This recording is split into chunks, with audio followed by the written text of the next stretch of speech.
Put on your headphones and enjoy the immersive experience. To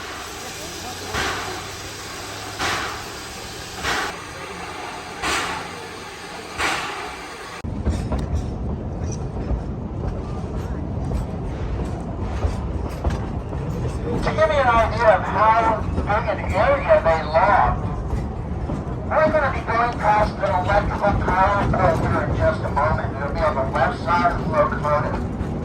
As you go past that power pole, if you look behind us and way off to the left, the Sugar Pine Company cut down every type of trees, and there were four of them primarily, and a fifth that they kind of used. There was the two varieties of pine tree. There was the sugar pine, and there was the ponderosa pine. Now, the sugar pines are the ones with those great big pine cones that you'll see every now and then that can grow up to 18 inches long. The sugar pines have very short needles, though, about 2 inches long in little bunches of 5. The ponderosa pines have long needles, 8 to 10 inches long, and pine cones that are about the size of a baseball. There's really no difference between the wood when they're using it. They took out all of the incense cedar that grows in here, most of which was used for siding and or furniture because it naturally repels bugs. And they took out all the white fir.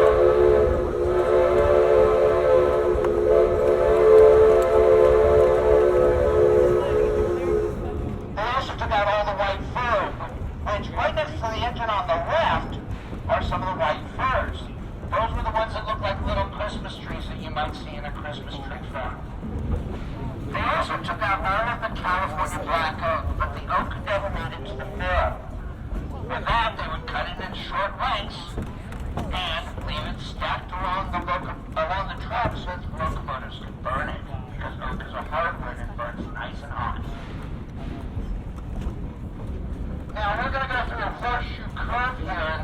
I'm sure you saw the tracks down there to our left. That's where we're going to be in a few moments. Horseshoe Curve was carved out in 1908 by a group of 600 workers that worked for the mill.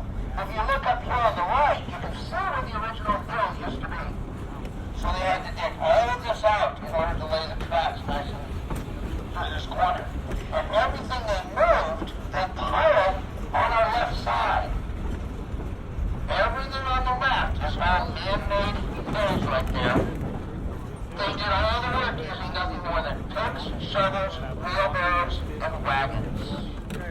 Took them 9 months and they got paid $1 a day for that work, plus room and board down at the mill.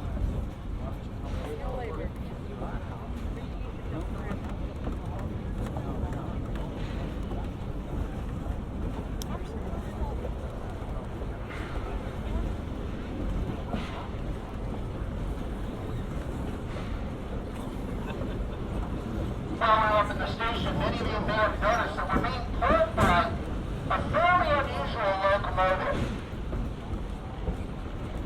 What we're using is what's known as a Shay locomotive, S-H-A-Y. Now, the Shay locomotives were designed specifically for logging. Back in the 1880s, they used to do logging in the mountains using oxen, and one of the workers, a lumberman named Ephraim Shay, thought trains should be able to be used, but there were no locomotives that could do the job. So he designed one. Now, first off, it has to run on what's called narrow gauge track. That means it's only 3 feet between the rails instead of 4.5 feet like others. The reason for that is you can turn it tighter around the corners. Well, the locomotive had to be able to make those turns. So what he did was he mounted the axles on what are known as trucks. Those trucks can actually pivot under the locomotive, allowing it to bend around the corners. He then put a drive system in on the one side that's a whole set of gears that engages every axle.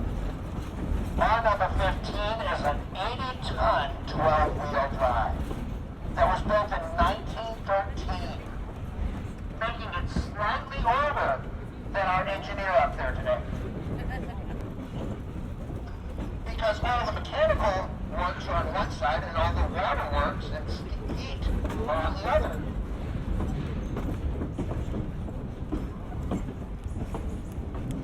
On today's trip, we're going to go through about 40 gallons of recycled oil. We don't use wood anymore, it's safer. And we're going to use that 40 gallons to heat up almost 400 gallons of water to make enough steam for this one trip.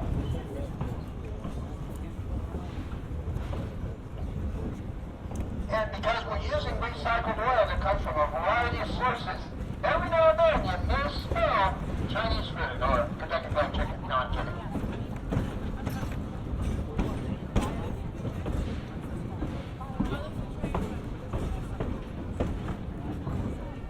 Now, if you look down to the right, you'll notice we're coming to an old road up here, old logging road.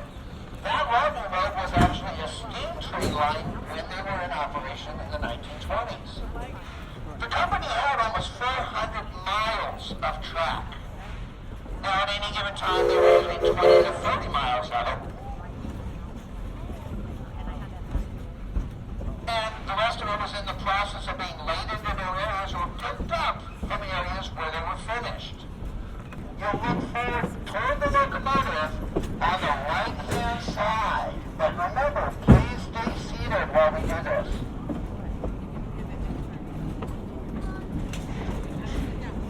Oh, remember to wave to our animatronic workers. Like that's over.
about 10 minutes, allow you to step down and stretch your legs.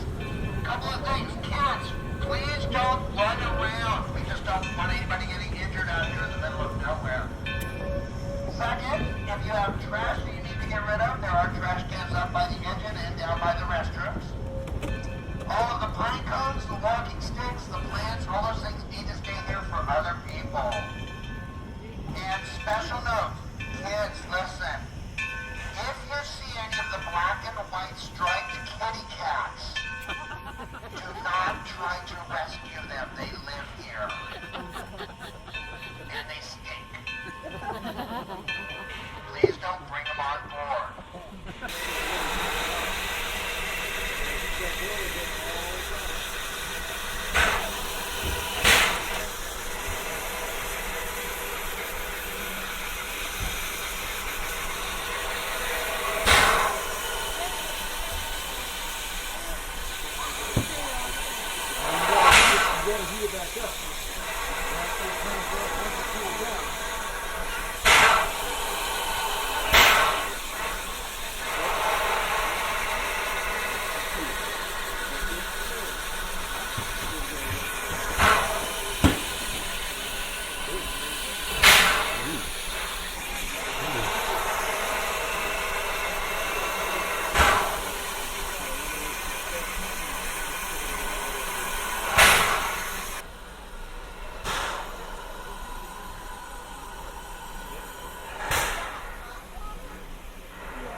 Unlike yesterday. I'm telling you, yesterday was a fun day around here. We're going to go down the hill just a little ways. Then we have to make a very short stop. During that short stop, please remain seated. Then we're going to continue on up to the station.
Oh, third car, fourth car, right there, right by the log car.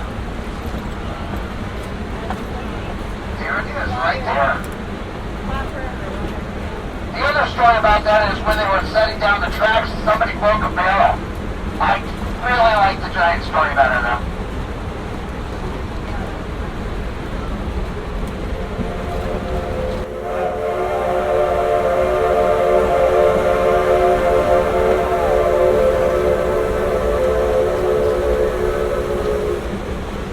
The wind's coming down this gully at speeds of 150 miles an hour. That's like a hurricane right here amongst these trees. And if you look around, you'll see a lot of trees that were brought down, and a lot of trees that were snapped off up at the tops of them.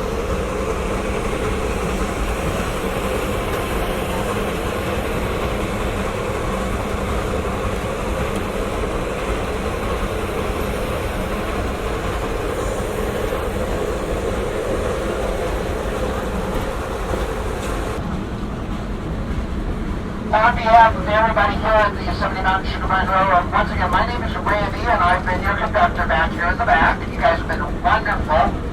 Up in the locomotive, we have Aaron, who's our engineer, and Cole, who is our fireman.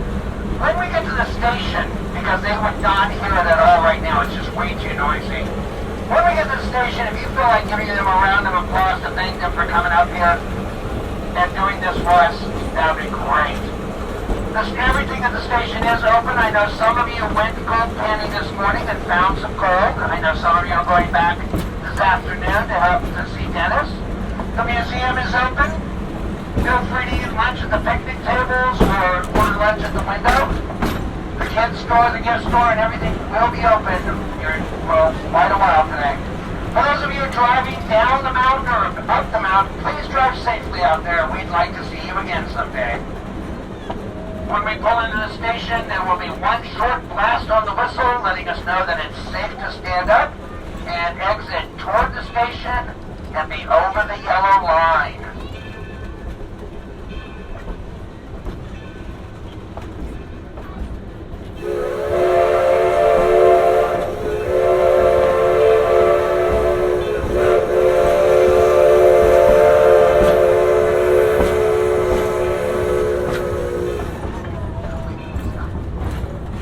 Once again, remain seated until we come to a complete stop and you hear that short blast on the whistle.